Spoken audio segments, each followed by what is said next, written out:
Welcome to the Illinois Divorce Guide podcast, where we break down the complex and emotional process of divorce into manageable, easy-to-understand steps. I'm your host, Greer Howard, and with me is Bobby Buchanan, widely recognized as one of Illinois' top divorce attorneys, offering unmatched insight and experience in family law. Well, we are excited to be back for another episode, and today we're going to have some questions from our audience that we're really excited to get through today. But Bobby, it is great to be back with you. And before we get started, we just had the 4th of July. So how was your 4th? I know you took a little vacation. Yeah, Greer, great to see you. The 4th was, it was great. We did take a vacation. We came back, and then we went to a friend's lake house just north of the city, about an hour away. Spent time with those friends and some other families, and then we came back the same day. Went to another party and watched the fireworks to finish off the day. But it was a reminder of, did you know that the number one busiest day, you've probably heard this, in ERs? In the hospital. Yeah. Right. I was going to ask you, you didn't get too crazy with the fireworks, did you? No, but there was 4 incidences of like I was around a little kid. I have little kids. I was around little kids all day, of like kids getting hurt, honestly. Like, first it was Luke went down the neighbors at the lake house had put down this huge basically tarp and made a makeshift water slide, slip and slide, and they put like soap down it, but there was older kids going down it, and Luke wanted to do it, and I was like, and Luke, remind everybody how old Luke is, because he's a young guy. Yeah, he's 5.5, and he's just getting to the place where he's like kind of starting to get a little bit more courageous about things. He just went down his first water slide.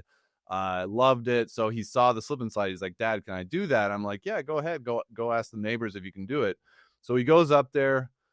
He gets on his butt and he just like kind of goes slowly down, very safe and nice. And then when he gets to the bottom, he stands up, and this like 10-year-old comes flying down behind him. And I should have seen it happening before it did, but his legs get swiped out from under him. And then right after that, another kid comes flying right away and would have creamed him as he's like still in shock from the first hit.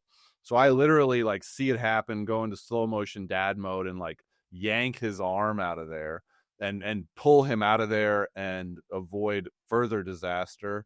And he's shook up, he's crying and he's shook up, but mostly just like the like psychological trauma of it. So we got through that one. But Wow. Okay. Welcome to being a parent to a boy. I mean, this is like what's going to happen. I'm telling you, this past weekend, my son was with his dad and they were hiking, and he was telling me when he got back that they were jumping off of 20, 30 feet like cliffs into the water. And I was like, and he was like, "It was awesome." And I was just thinking, I am so glad I did not know that at the time.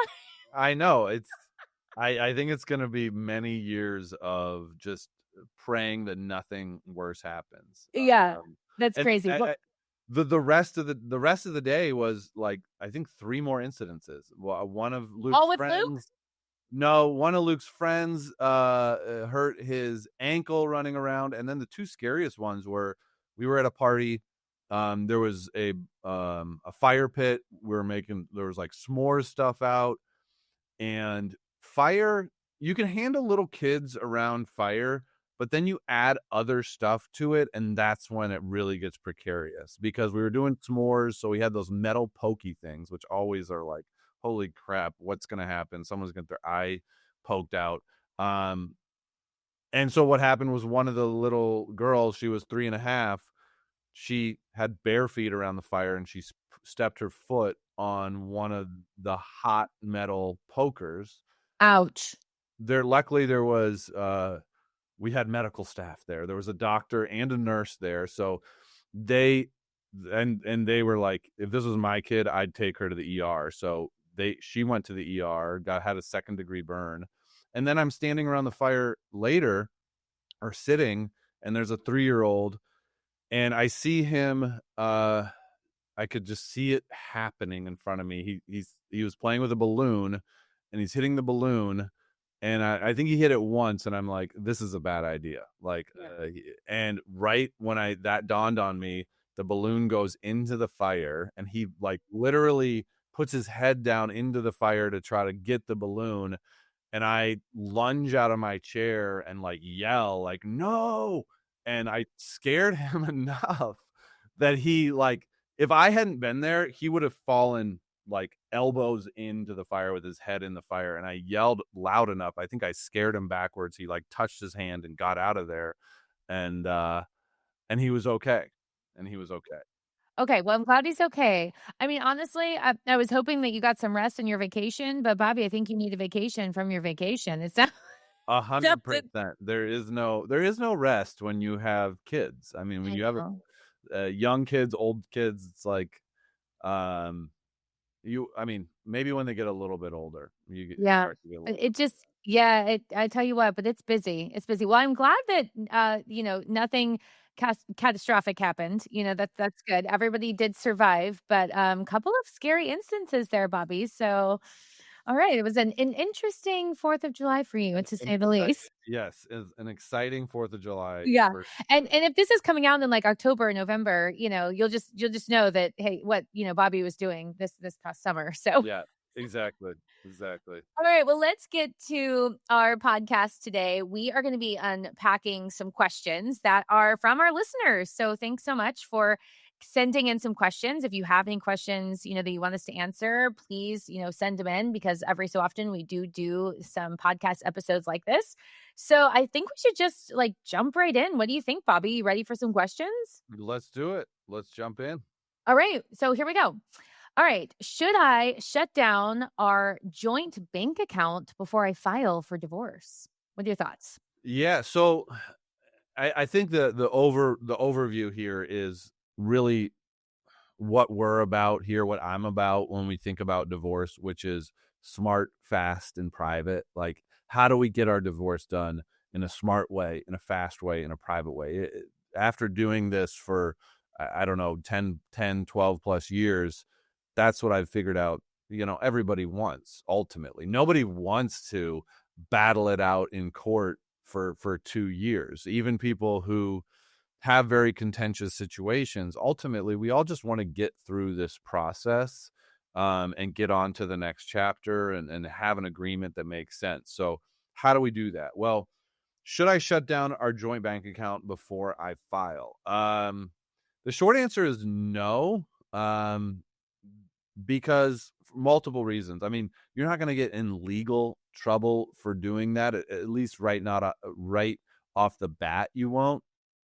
And there may be good reasons that you want to do it. Maybe you're worried that as soon as you file, your spouse is going to pull out all of the money.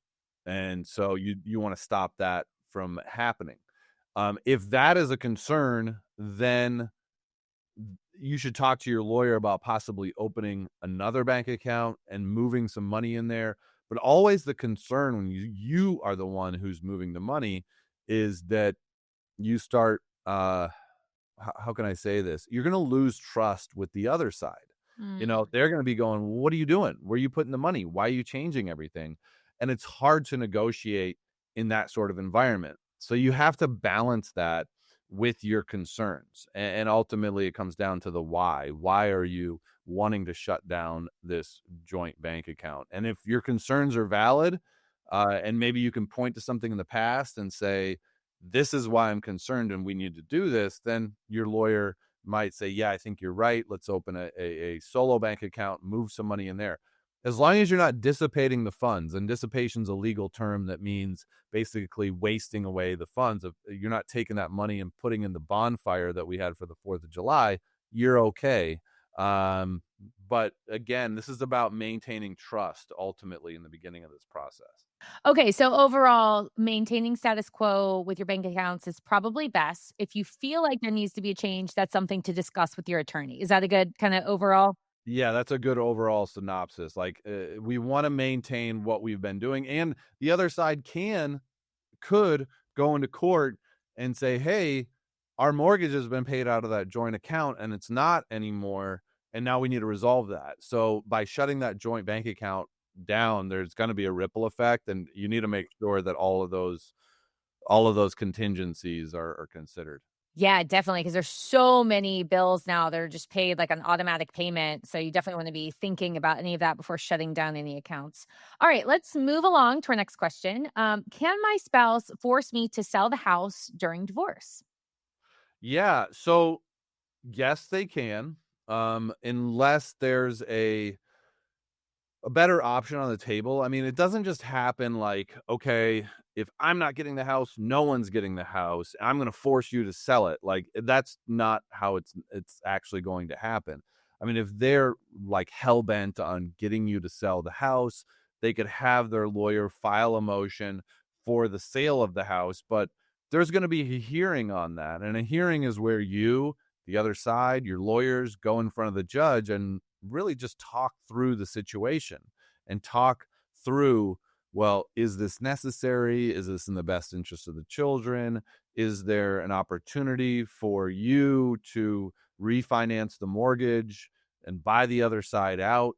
So it's not going to be a one and done of them being able to force the sale, but they certainly can create some leverage by filing that motion and force the issue. I mean, the house has got to be resolved. We got to figure out what's going to go on with the house, and so better you resolve it before the other side has to file something and get in front of it, make an offer that they can't refuse. Is still probably going to be cheaper than litigating this thing out. If you got to get in front of the judge, then you're increasing your attorney, both sides increasing your attorney's fees by like 4 figures at least. And it just doesn't make a whole lot of sense. Yeah, for sure. I mean, the house can be such a tricky subject, and we have an episode that we've talked about this before. We could probably link that below in the notes if you want to go a little bit more in depth in that. But there's so many things that go into it, like who's on the deed to the house, who has the mortgage for the house. So it might be one of those things that you want to, like we said, kind of keep status quo until you're able to figure out what that's going to look like. And again, a great reason to have an attorney to come up with some of those different scenarios that could be possibilities, don't you think? Yeah, I mean, there's a lot of things we don't necessarily think about. I mean, I was actually just talking with someone about their divorce, and they had in mind that they said, you know what, I can't afford this house by myself, but I kind of have a roommate possibility waiting in the wing. Someone's going to move in and share the expenses. But at the same time, this person was thinking about wanting 50-50 custody. And Mm. this wasn't going to be a really agreeable situation. And so it's like, well, if the other side here is not agreeable to things, you think that they're going to agree to just some random person moving in and living with their child? Like, we don't know who this person is.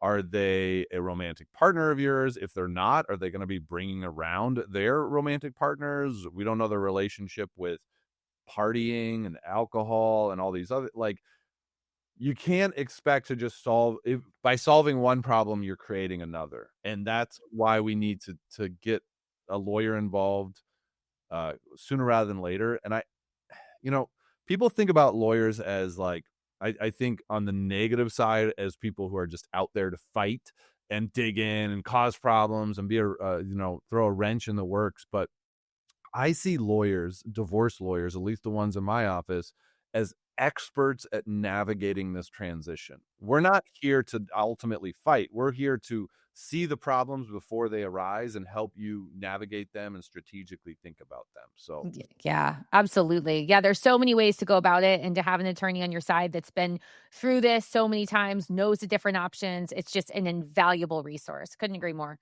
All right, so let's move on.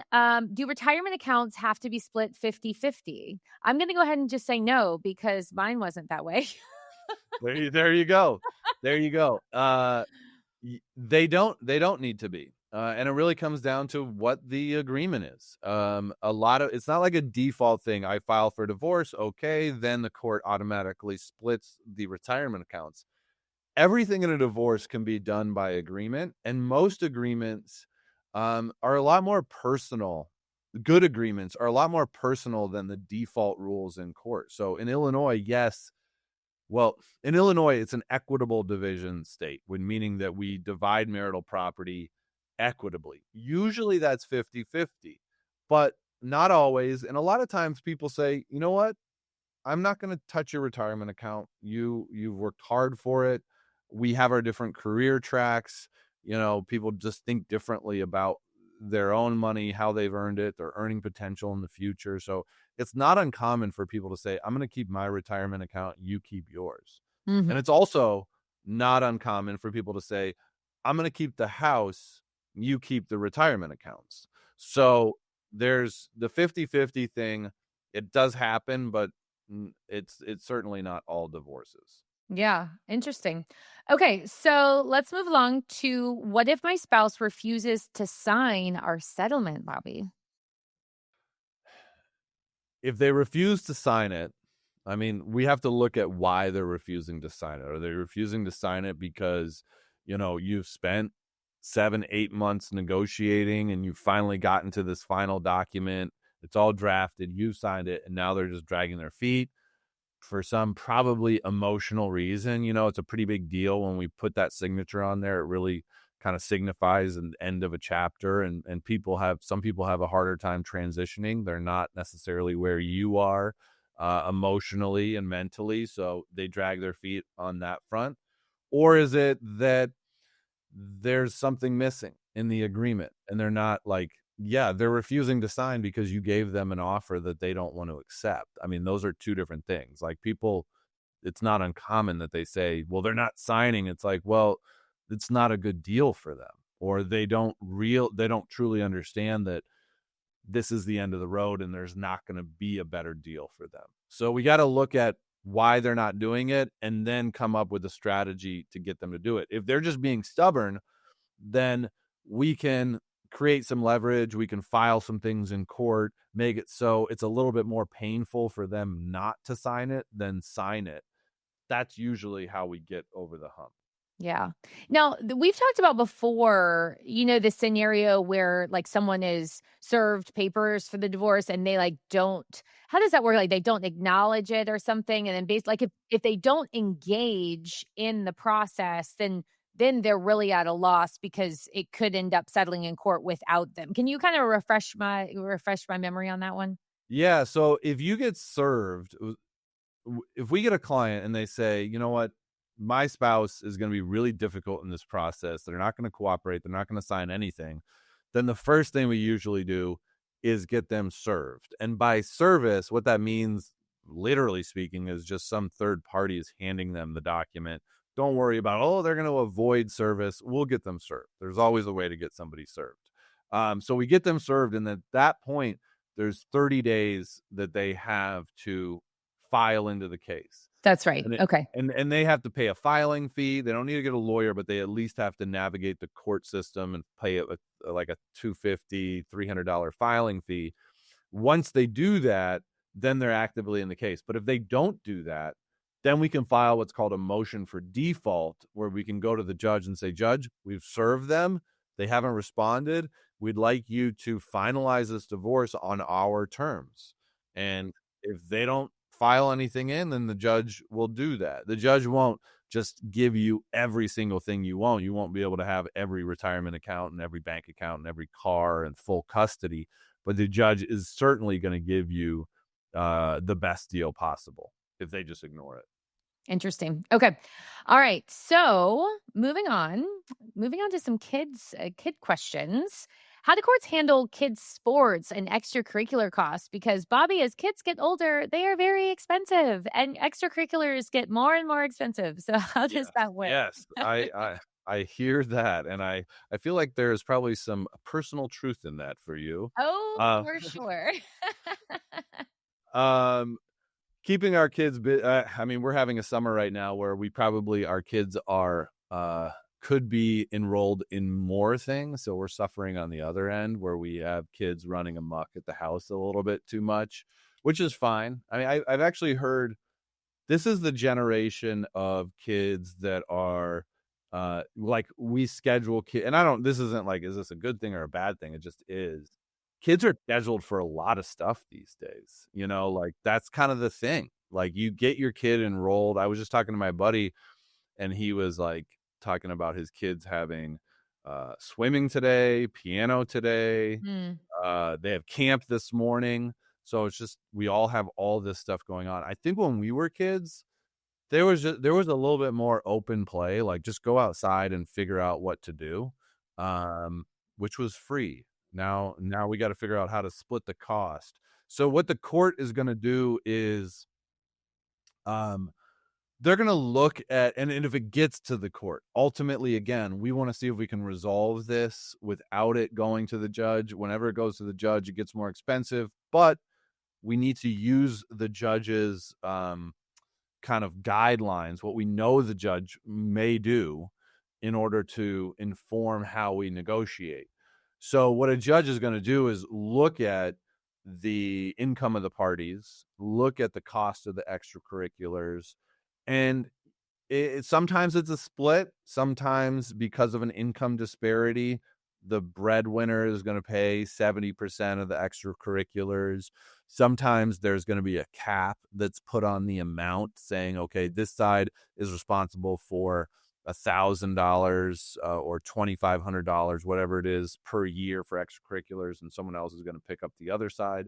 Sometimes one side really wants the child to do this one extracurricular, and they say, I'm going to pay for the whole thing just to make it more agreeable. So again, the best settlements are very personal to the situation. Sure. In Illinois, is extracurriculars one of those that a certain parent has to have final say?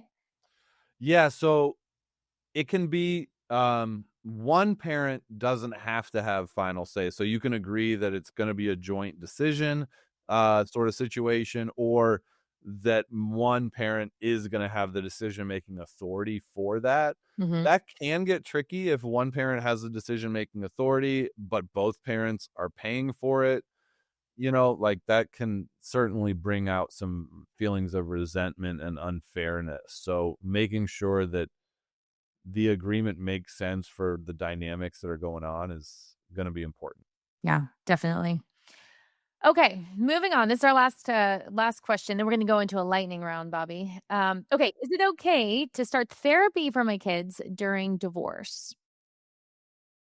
If you have the agreement of the other party, the short answer is yes. You can, if you and the other side are on the same page as far as what mental health services, medical services, whatever that your kid needs, if you're on the same page, then go ahead and sign them up for that.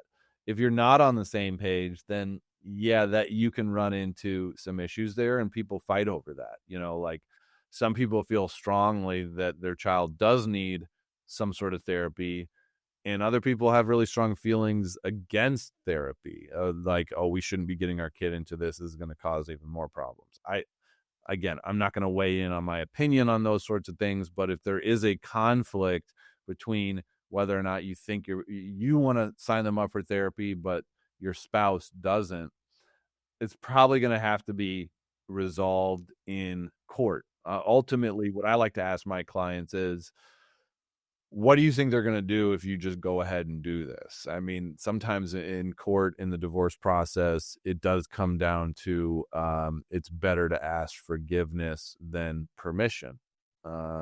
And we want to explore whether or not, maybe they'll be annoyed or upset, but ultimately they're not going to file anything in court. Then that's different than, oh, they're going to rush to court and file an emergency motion, and it's going to be a whole thing.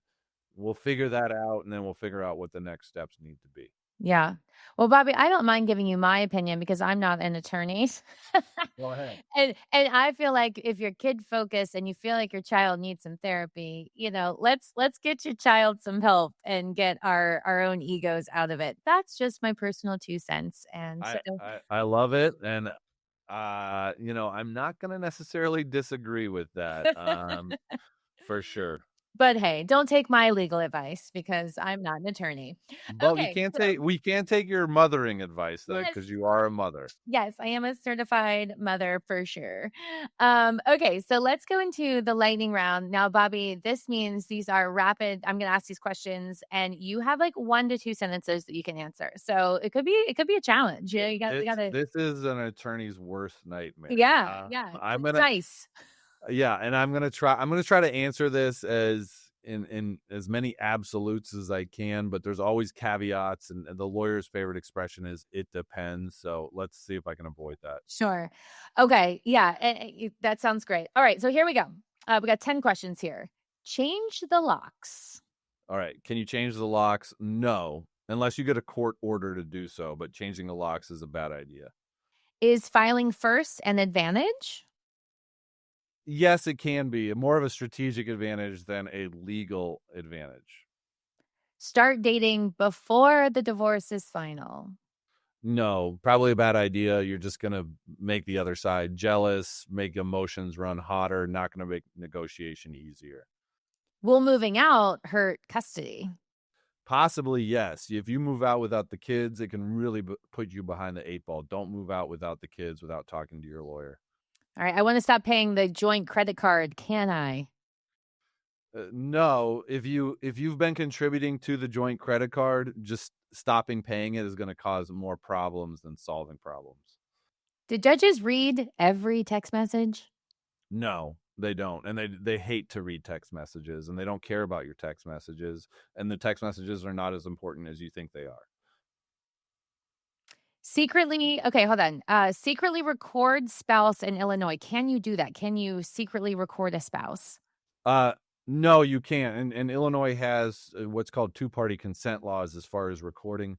There are exceptions to that, but for the most part, you cannot record your spouse without them knowing about it. Okay. Can you share a lawyer to save money? No.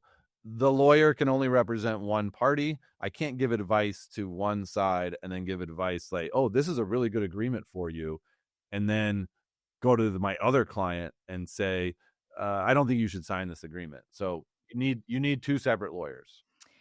Do pets get custody schedules? They could. Absolutely. All right. Hide a little cash and get away with it. Can I do that? Yes. I mean, you could get away with it, but it's not necessarily going to be a good idea in your divorce. It's not going to be worth it. I'm big on transparency, honesty, acting ethically. So squirreling away that little amount of cash, I think you're going to lose more than you win in the long run. Okay. All right. Well, Bobby, we got through a lot of questions today. Anything you want to kind of say as we wrap up today? Just keep it smart, fast, and private. Like do what you got to do in order to maintain as much goodwill and trust with the other side so that you can negotiate with them and get this done without having to put it in front of the judge. The more you put it in front of the judge, the more expensive and long and stressful this process is going to be. All right. Well, Bobby, as always, thanks so much for being here with me today. If you have any questions, send them our way. And Bobby, next time, stay away from the fire and any slides with older children. Will do. Thank you for listening to the Illinois Divorce Guide podcast. We hope today's episode gave you clarity and support as you move forward on your journey. If you found this episode helpful, please subscribe, rate, and review us on your favorite podcast platform. Tune in next week for more insights and expert advice on the Illinois Divorce Guide podcast.